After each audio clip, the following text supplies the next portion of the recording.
자, 이런 경우는 단순히 관리의 문제라기보다는 를 치료해야 되는 그런 경우가 많습니다.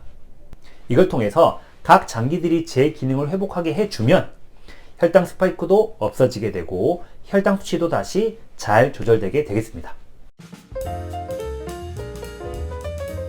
네, 안녕하세요. 한수배운 당뇨 최선한의원 김한수 원장입니다. 오늘은 정상인 당뇨 전 단계, 당뇨인 모두에게 중요한 혈당 스파이크에 대해서 알아보도록 하겠습니다.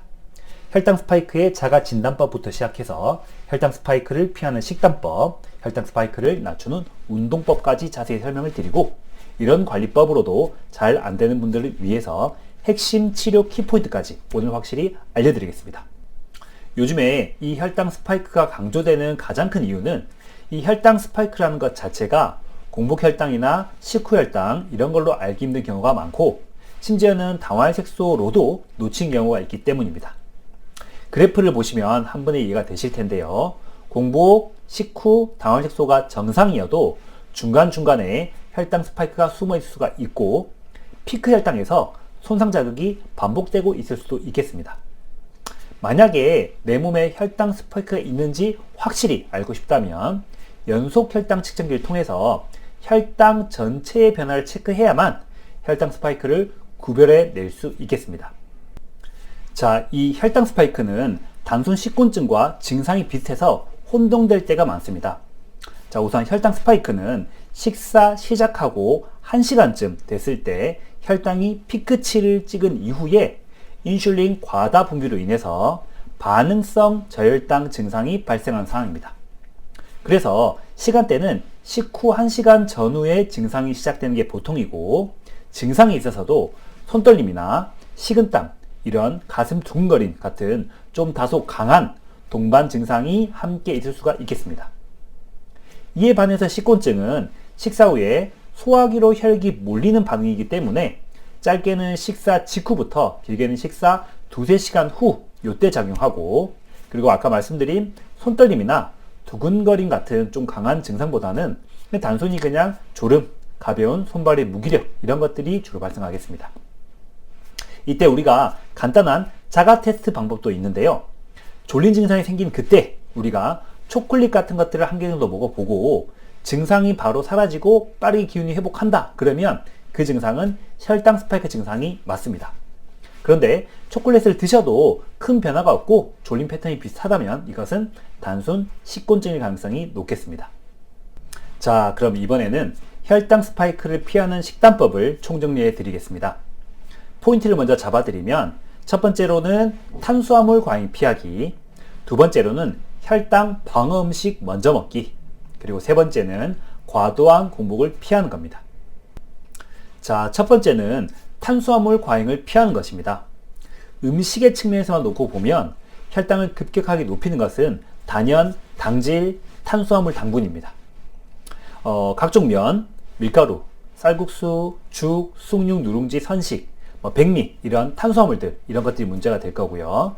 그 다음에 각종 빵이나 케이크, 떡이나 디저트, 대부분의 과일들, 그리고 과일 주스, 빙수 이런 것처럼 당분 함량이 높은 음식도 문제가 되겠고, 그리고 의외로 많이 놓치시는 부분이 쌈장, 초장, 고추장, 샐러드 소스 이런 것처럼 양념과 소스에 당분이 들어가 있는 경우이기 때문에 주의가 필요하겠습니다. 시중에 있는 카레도 밀가루 베이스로 만들어져 있기 때문에 혈당을 꽤 높이겠습니다. 이 탄수화물이라는 것 자체는 우리 몸에 꼭 필요한 영양소인 게 맞습니다. 탄수화물을 무조건 줄이는 것은 절대로 능사가 아니고, 양질의 복합 탄수화물 위주로 한 반 공기 정도 드시는 것을 권장드리고요. 다만 탄수화물의 섭취의 총량이 과잉되지 않도록 꼭 그 전체량을 조절해야 되겠고, 불필요한 당분 음식은 적게 드릴수록 혈당에도 좋고 인체 대사에도 좋고 혈당 스파이크를 막는 데도 가장 도움이 되겠습니다. 자, 그리고 두 번째는 혈당 방어 음식 먼저 먹기입니다. 식사 순서에 있어서 각종 채소나 양질의 단백질, 질 좋은 지방을 먼저 드시고 탄수화물이나 당분 음식을 뒤에 먹는 방법입니다. 이런 혈당 방어 음식을 먼저 드시면 향후에 탄수화물을 먹었을 때 탄수화물의 흡수 속도를 늦춰주기 때문에 혈당 상승이 천천히 일어나고, 그만큼 혈당 급상승과 혈당 스파이크를 방지해 줄 수 있겠습니다. 가장 쉽게 실천할 수 있는 방법으로는 삶은 달걀 1개에서 2개 정도, 콩물이나 두유 1잔 정도, 아니면 오이나 당근 같은 채소를 반 개 정도, 그릭 요거트나 연두부 같은 것도 괜찮고요. 낫또나 치즈를 한두 장 정도 먼저 드시고 나서 탄수화물 식사를 드시게 되면 상대적으로 혈당을 안정화시킬 수 있겠습니다. 예를 들면 이런 방법도 있습니다. 바지락 칼국수를 드시는데 바지락을 먼저 충분히 건져 먹어서 식사 총량의 한 절반 정도를 좀 배를 채워주고 그 다음에 칼국수 면을 후반에 먹어주면 처음부터 칼국수면만 드시는 경우보다는 훨씬 더 혈당을 낮게 관리할 수 있겠습니다. 자, 그리고 세 번째는 과도한 공복을 피하는 것입니다. 몸이 허기진 상태에서 급하게 식사를 할 경우에는 내 몸의 입장에서는 빠르게 영양분을 섭취해서 허기진 상태를 회복하려고 하기 때문에 그만큼 영양분의 흡수 속도가 빨라지고 혈당도 급상승할 가능성이 높아지겠습니다. 이것을 우리가 적응성 고혈당 반응이라고 부르는데, 자, 그래서 우리가 간헐적 단식이나 식사 시간이 불규칙한 경우, 그리고 야식이나 폭식을 하는 경우에는 그만큼 혈당 스파이크의 가능성도 높아질 수밖에 없게 되는 겁니다. 그래서 평상시에 과도한 공복상을 만드는 것들, 그리고 또 같은 의미로 탄수화물을 너무 적게 드시는 상황은 이후에 혈당 스파이크를 유발할 수 있기 때문에 꼭 피하시는 것이 좋겠습니다. 자, 이렇게 해서 혈당 스파이크를 피하는 식사법 다시 한번 정리를 하자면, 첫 번째로는 탄수화물의 과잉을 피하는 것, 두 번째로는 혈당 방어 음식을 먼저 드시는 것, 그리고 세 번째로는 과도한 공복을 피하는 것. 이렇게만 조절해 주셔도 혈당 스파이크는 확실히 줄이거나 잡을 수 있겠습니다. 자, 이번에는 혈당 스파이크를 잡는 운동법에 대해서 한번 알아보도록 하겠습니다. 혈당 스파이크를 막기 위해서는 식후 운동을 해주시는 것이 큰 도움이 되겠습니다. 자, 다만 식사 직후에 너무 강한 강도로 운동을 하면 옆구리가 결린다든지 소화기로 가는 혈류가 줄어들기 때문에 소화장애가 유발되고 이 소화장애 때문에 오히려 혈당이 떨어지는 것을 방해할 수 있습니다. 자, 그래서 일단 운동 시간은 식사를 마친 후 10분 이내에 시작을 하시면 좋겠습니다.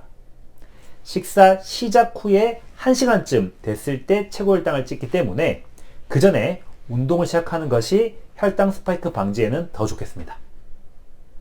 자, 그리고 운동의 강도는 가벼운 걷기 정도도 충분하겠습니다.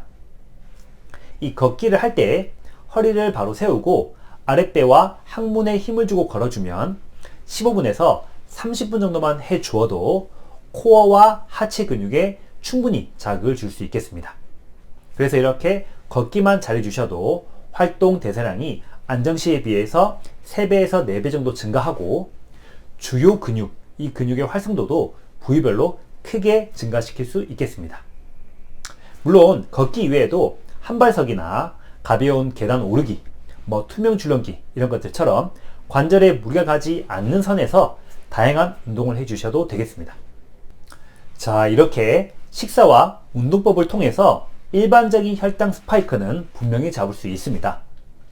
자, 그런데 이런 식사와 운동을 하는 것이 불가능한 상황이거나 이렇게 식사랑 운동법을 해도 실제로 혈당 스파이크가 반복된다든지 혈당 조절이 잘 안 되는 경우가 실제로 꽤 있습니다. 그래서 이 혈당 스파이크가 잘 안 잡혀서 한의원에 내원하시는 환자분들이 꽤 되십니다.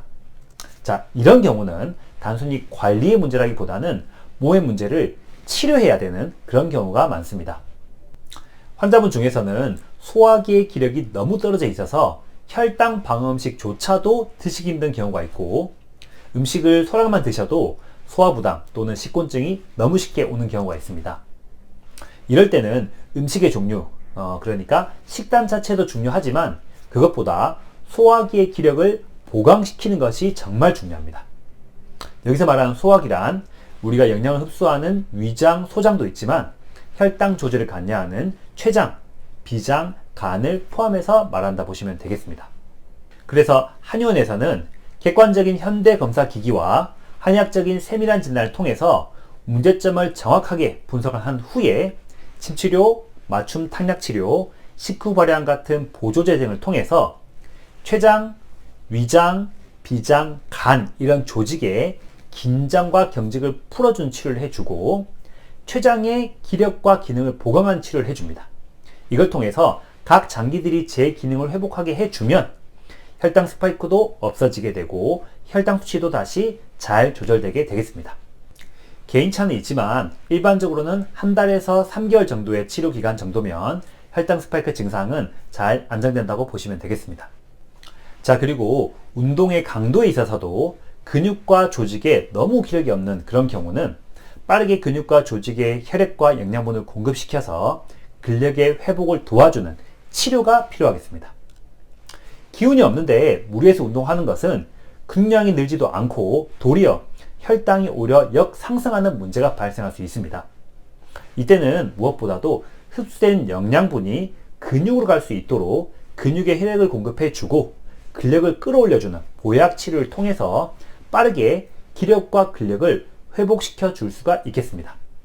이런 경우에도 마찬가지로 한 달에서 석 달 정도의 치료 기간으로 내 몸에 문제가 되는 부분을 보강해주는 한약을 사용하면 기력과 근력을 회복, 그 다음에 혈당의 안정, 혈당 스파이크를 소실하는 이런 목적들을 달성할 수 있겠습니다. 자, 이렇게 관리로만 혈당 스파이크가 잘 조절되지 않는 분들은 그 부분의 문제를 좀 치료하거나 보강을 아예 해줘야 되는 그런 단계의 상태라고 보시면 되겠습니다. 여기서 말하는 문제라는 거는 첫 번째로는 갑상선, 간, 위장, 신장 문제나 화병, 수면 문제 등 다른 질환 때문에 생기는 그런 경우도 있고요. 자, 두 번째로는 양방 검사에서는 아무것도 문제가 없다고 나오는데 한의학적인 분석에서는 문제가 보이는 이런 것들이 가령 기운이나 기력의 문제나 스트레스, 국소 조직의 과한 긴장 이런 요소인 경우들이 정말 많습니다. 그래서 단순히 보강한약, 보약치료 이런 수준이 아니라 정밀한 검진과 정확한 진단을 통해서 왜 내 몸에 어떤 문제로 혈당이 상승하는지 정확한 원인을 판별하고 그 원인을 찾아서 그 원인에 맞는 보강 처방, 그 원인에 맞는 관리 방법, 자, 이런 식으로 적용을 시켜야 혈당 스파이크도 없애고 당뇨병도 좋아질 수가 있습니다.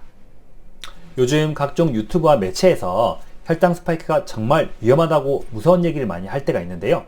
대부분은 최악의 경우를 강조해서 말하는 측면이 많기 때문에 혈당 스파이크가 의심된다고 해서 너무 걱정하지 마시고 오늘 알려드릴 내용을 토대로 방법과 요령을 잘 실천하면 충분히 회복할 수 있는 부분이기 때문에 꼭 실천해 보시기를 당부드리겠습니다.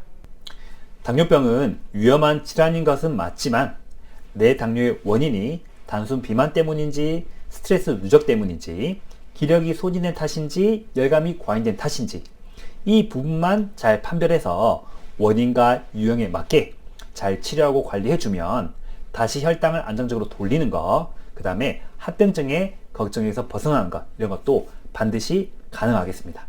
감사합니다.